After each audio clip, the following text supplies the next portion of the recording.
The mop hit the marble floor with a crack so sharp it echoed through the lobby like a gunshot. And in that single frozen second, 4 men who had been laughing moments earlier realized they had made a terrible mistake. What they saw was not just a tired janitor in a faded uniform, not just a single father cleaning after midnight to feed his child.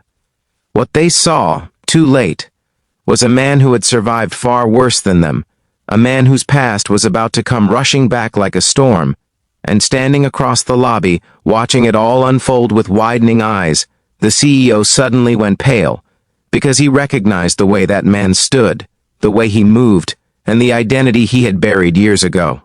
If you believe in kindness, second chances, and hidden strength inside ordinary people, take a moment right now to like this video, comment your thoughts, share it with someone who needs hope, and subscribe to the channel. Your support keeps stories like this alive. Michael Reyes never imagined his life would shrink to night shifts and silence. At 42, he pushed a mop across the polished floors of a downtown corporate tower while the city slept, his reflection stretching and bending in the glass walls like a ghost that hadn't quite let go of the world. Once, long ago, his days had been filled with purpose and structure. But now his greatest victory was making it home before sunrise to wake his 8-year-old daughter Lily for school. Everything he did revolved around her, every aching step, every ignored insult, every hour spent scrubbing away other people's messes. Being a janitor wasn't the shame was knowing how far he'd fallen and how carefully he hid the truth from the one person he loved most. The building itself felt like a cathedral of wealth, with its towering columns, whisper-quiet elevators, and security guards who barely looked at him unless they needed something cleaned.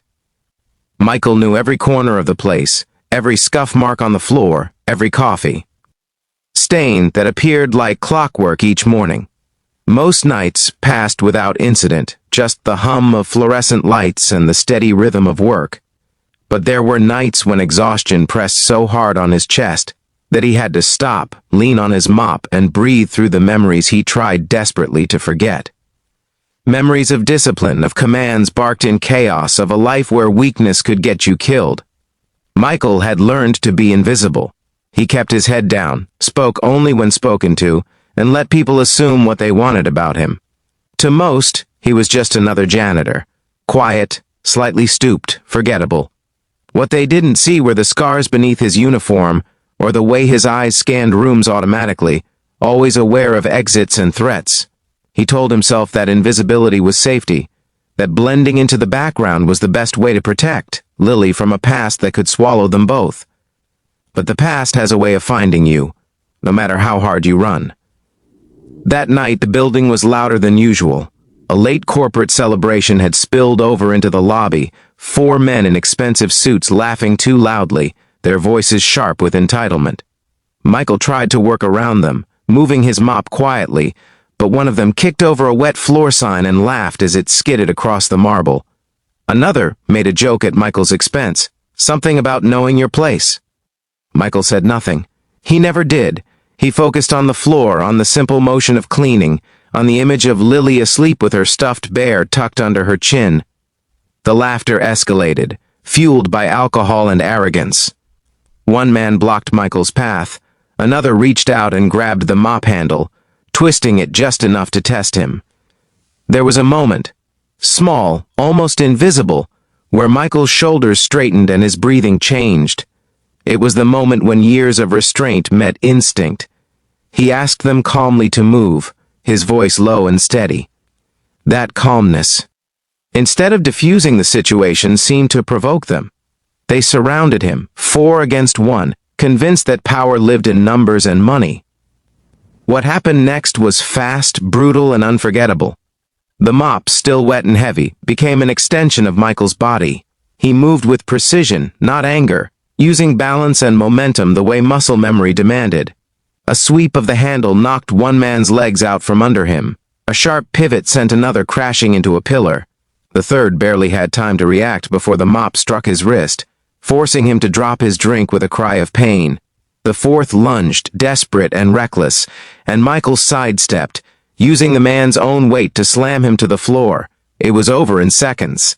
The lobby fell silent, broken only by groans and the distant hum of an elevator.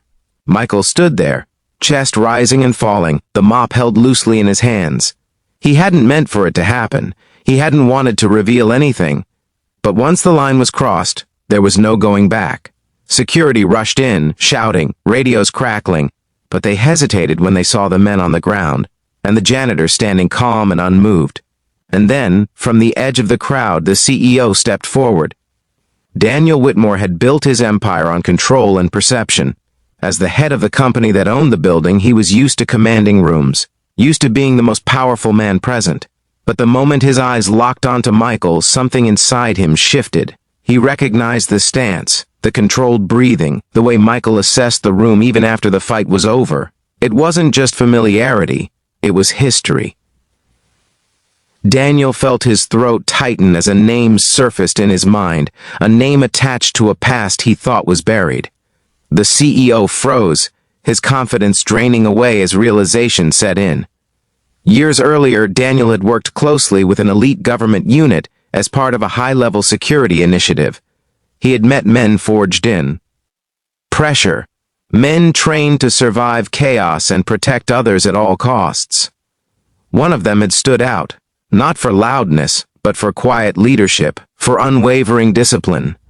That man had disappeared after a classified operation went wrong, written off as another casualty of a system that used people and discarded them. And now, standing in the lobby in a janitor's uniform, was that same man, alive and unmistakable. The guards looked to Daniel for direction, but he couldn't speak. Michael met his gaze, and in that instant, both men understood that the truth was exposed. Michael's life since then had been a series of compromises, choosing obscurity over recognition, safety over honor, survival over pride. He had done it all for Lily, to keep her away from a world that had taken too much from him already. Seeing Daniel again felt like the universe testing him, asking whether he would keep hiding or finally stand in the light. The aftermath was tense and complicated. The four men were escorted out, their anger replaced by embarrassment and fear. Statements were taken, security footage was reviewed. Michael expected the worst: termination, police involvement, his carefully constructed life collapsing overnight. But instead, something unexpected happened. Daniel intervened quietly, authoritatively. He framed the incident as self-defense, as a failure of security to manage intoxicated guests. He ensured Michael was not punished, not exposed, not dragged back into a world he had fought to escape. In the days that followed, Daniel requested a private meeting. Michael considered refusing. He didn't want favors or apologies. He wanted his routine, his anonymity. But curiosity and a sense of unfinished business pulled him in. The meeting wasn't about returning to the past. It was about acknowledging it. Daniel spoke with humility, admitting regret for how things had ended, for how easily the system had let a good man disappear. He offered opportunities, resources, a chance to reclaim a piece of what Michael had lost. Michael listened, weighing every word against the image of his daughter. He realized that strength wasn't just about fighting or surviving. It was about choosing what kind of future to build. He didn't accept everything Daniel offered, but he accepted enough. Enough to improve his circumstances, enough to give Lily stability without sacrificing the quiet life they cherished. He remained in the building for a while longer, but no one looked at him the same way again.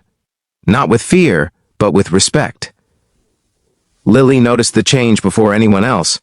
She noticed her father standing a little taller, smiling a little more. She noticed that he was home earlier some mornings, that he had energy left to help with homework and listen to her stories. Michael never told her everything. He didn't need to. What mattered was that she felt safe, loved, and proud of him, and in that, he had succeeded beyond any title or recognition he'd ever known. The story of the janitor with the mop spread quietly, not as gossip, but as a reminder that you never truly know the battles someone has fought or the strength they carry beneath ordinary clothes. Michael's life didn't become a fairy tale, but it became something better, honest, grounded, and full of purpose. He learned that hiding had protected him once, but standing up, even briefly, had opened a door he didn't know he still deserved.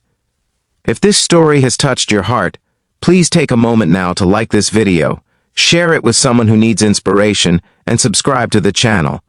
Your engagement helps us continue bringing meaningful stories to life. And before the ending, we have a special request for you. Comment below and tell us what this story made you feel, or who it reminded you of. Your words matter more than you know.